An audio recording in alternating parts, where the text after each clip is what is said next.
All right, winners and losers. That's the title of today's message, winners and losers. Turn to 1 Samuel chapter 8. 1 Samuel chapter 8. How many of you knew there was an election this week? Everybody knew that? Okay. That was kind of sarcastic. I thought maybe you'd laugh when I said that. 1 Samuel chapter 8. 1 Samuel chapter 8, verse 1. Now it came to pass, when Samuel was old, that he made his sons judges over Israel. The name of the firstborn was Joel, and the name of his second Abijah. They were judges in Beersheba. But his sons did not walk in his ways. They turned aside after dishonest gain, took bribes, and perverted justice. Then all the elders of Israel gathered together and came to Samuel at Ramah and said to him, Look, you're old, and your sons do not walk in your ways. Now make us a king to judge us like all the nations.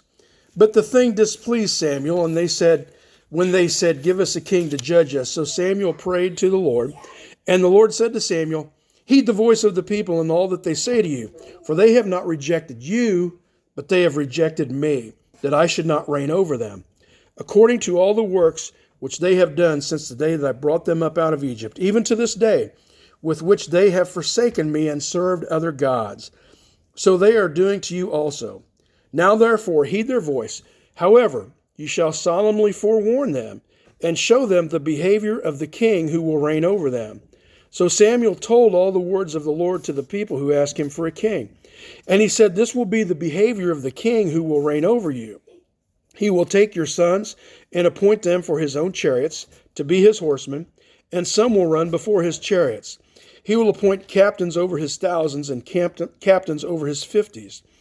Will set some to plow his ground and reap his harvest, and some to make his weapons of war and equipment for his chariots. He will take your daughters to be perfumers, cooks, and bakers, and he will take the best of your fields, your vineyards, and your olive groves, and give them to his servants. He will take 1/10 of your grain and your vintage, and give it to his officers and servants. He will take your male servants and your female servants, your finest young men and your donkeys, and put them to his work. He will take 1/10 of your sheep, and you will be his servants. And you will cry out in that day because of your king, whom you have chosen for yourselves, and the Lord will not hear you in that day. Nevertheless, the people refused to obey the voice of Samuel. They said, No, but we will have a king over us, so that we may be like all the nations, and that our king may judge us, and go out before us and fight our battles.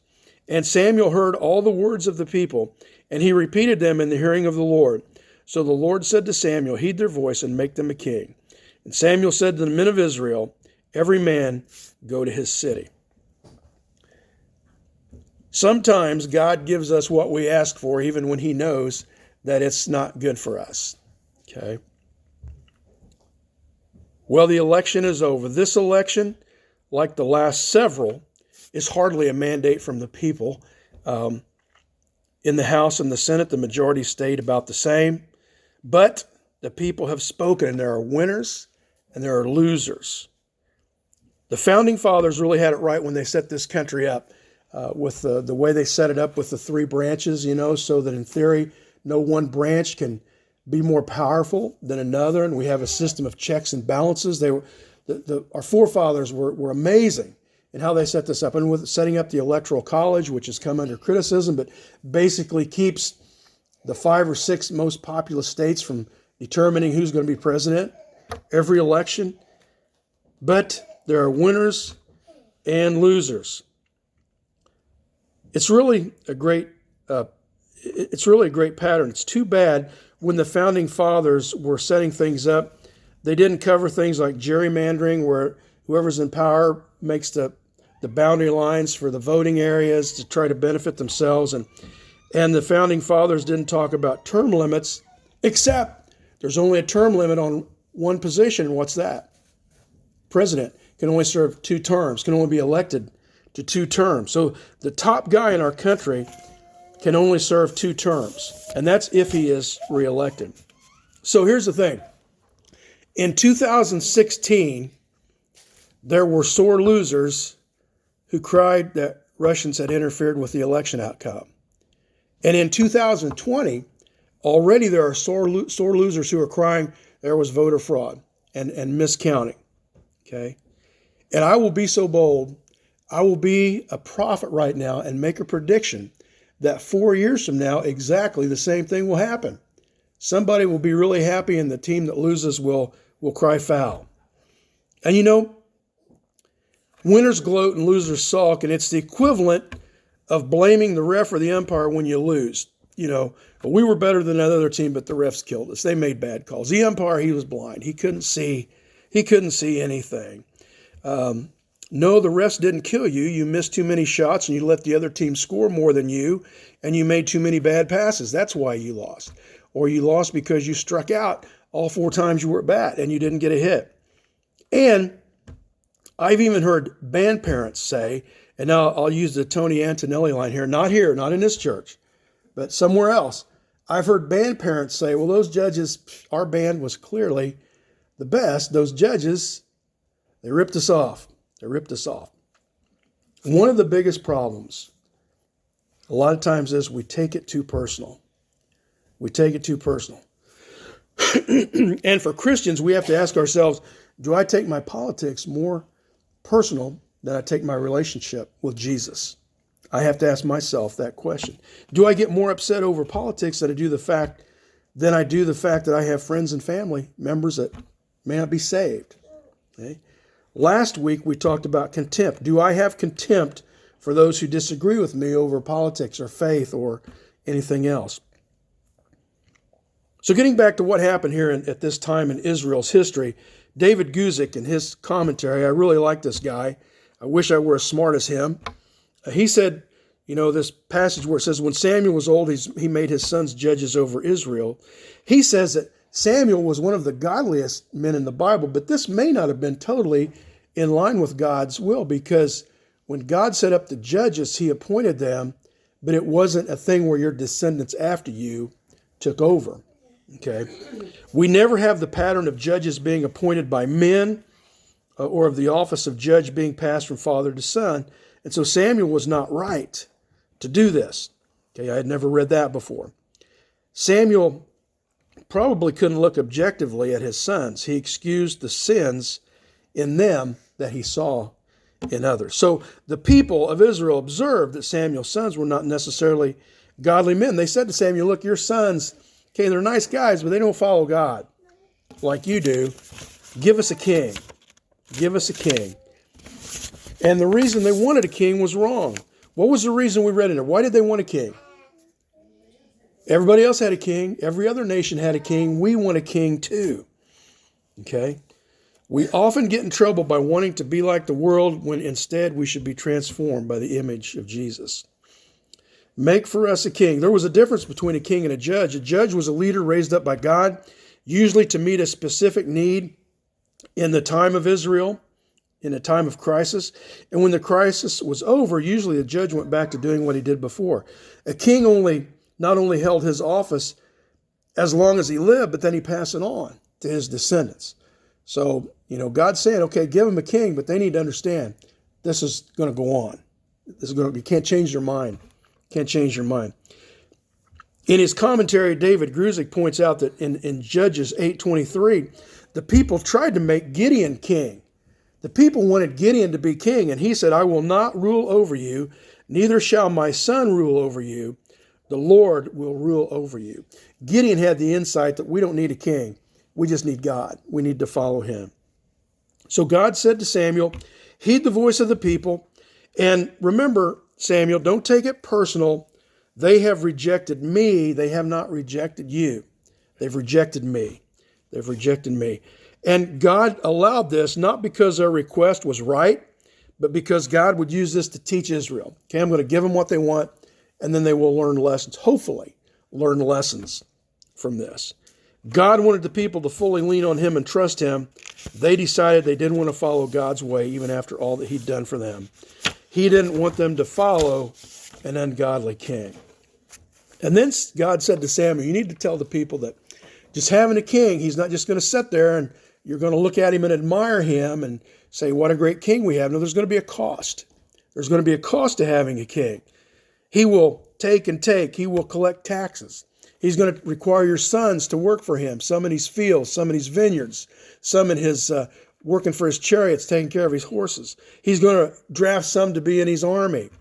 And then your daughters, he's going to have them to be cooks and bakers and perfume makers, and he listed other things there that your daughters will do. And basically God was saying the people have not weighed the benefits of having a king versus the cost of having a king. Okay? God showed himself to be a worthy king to his people, yet they wanted a king like the other nations had. And just like Jake recited the cliche a while ago that we don't judge a book by its cover, what's the one we see here? The grass is always...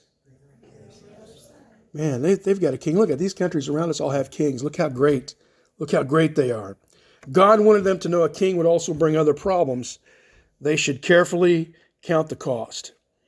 So God will give Israel their king, Saul, and later after their king fails, God will give Israel his king, David, the one he chose to be the king. And David Gruzik in his commentary says, maybe, just maybe, that God ultimately wanted Israel to have a monarchy, but it was not his plan to start it at the time when it started. Okay, I'd never read that before, never understood that before, heard that before. Maybe God did want a monarchy, but he wanted it on his time. But he still gave the children of Israel what they requested. And we have to consider, if Israel did not forsake the Lord here, would God then have made David the first human king in Israel? We know that it was part of his plan that eventually God's son Jesus would come from the house and lineage of David. We know that. Would David have been the first king had the people not forsaken God? That we may be like all the nations. It was never God's goal for the children of Israel to be like all the other nations. That was never the goal. God wanted to make them, in Exodus 19:6, says, a special treasure to me above all people, a kingdom of priests and a holy nation. God wanted to make Israel something special. They wanted to be like everyone else. Israel didn't lack a king. They had a king, and God, what they wanted was the image of a king. They wanted the image of a king, something that they could look at and admire, and I would dare say even worship instead of God. And this is almost funny because Israel rejects the rule of God, yet they can't escape it because God will appoint their king. God will never step off of his throne, even if man asks him to. And yet, if we resist the rule of God, we'll find that we do not benefit from it the way that we might. When we resist God, we only hurt ourselves. So we have a president, a new president-elect. We have a king, so to speak. What will happen to us the next time that we have to choose whether to follow the government or follow our king, the Lord God Almighty? What will happen when the time comes that we have to make that choice? To me, when we put so much emphasis on the election and the president and the other elected positions and all the rhetoric that comes about, all the posts, positive and negative on social media, all of the contempt that people hold other people in who don't agree with them, to me, we're just like the children of Israel. Give us a king, a new king. God, a new president will solve everything. All of our problems will go away. Maybe I'm the only one that feels that way, but to me, give us a king, or give us, in this case, give us a president. But I want it to be the guy that I want, not the guy that you want. I want my guy or my girl. So, when the children of Israel disrespected God to his face by saying, we don't want you to be our king anymore, Lord. We want a king like the other nations have. You know what? He did not hold them in contempt. He gave them what they wanted. And he knew what the result would be. God, I think we want you to be our king, but we get awful distracted at times, don't we? Are we hesitant to pray that?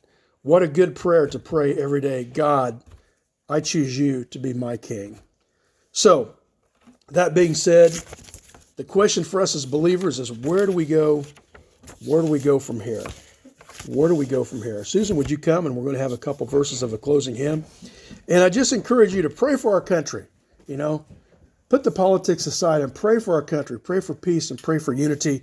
And pray that God would give his wisdom to those that quote, rule over us by governing over us. All right.